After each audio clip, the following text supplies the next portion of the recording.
Chers amis, bonjour. Comme le proverbe arabe, il dit que et on trouve dans une rivière ce qui n'existe pas en mer.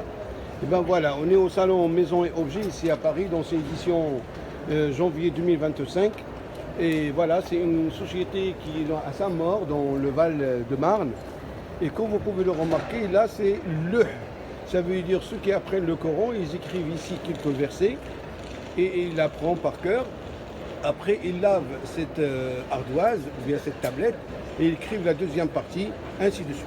Alors, je vais laisser la parole à notre responsable de stand, ici présent, que j'ai eu l'occasion de faire sa connaissance il y a 2 ans. Malheureusement, je n'ai pas eu le temps de venir lui rendre visite, mais je viendrai, c'est promis. Bonjour, monsieur.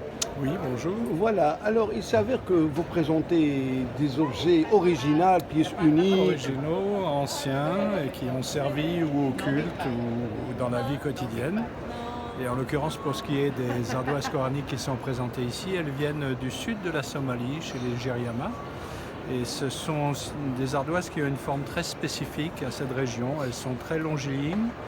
Il n'y a pas seulement des versets du Coran dessus, il y a d'autres écritures. Des proverbes arabes. Ouais. Des proverbes, des recettes aussi de cuisine éventuellement. Enfin bon, c'était utilisé dans les médias pour apprendre à lire et à écrire l'arabe. Et donc elles sont toutes anciennes, elles viennent du début, elles viennent donc de Somalie et elles datent de la première moitié du XXe siècle. C'est pour ça qu'elles sont patinées, usées par plusieurs générations. Exact, oui, non, mais il faut savoir qu'il y a plusieurs Français qui ont été coopérants là-bas en Afrique, et ça leur rappelle l'originalité de la façon d'apprendre des choses, quoi. Absolument. Voilà. Bon, alors je vous remercie beaucoup. Bon, ça a permis quand même. Et c'est quoi le public qui s'intéresse à ce type d'œuvre?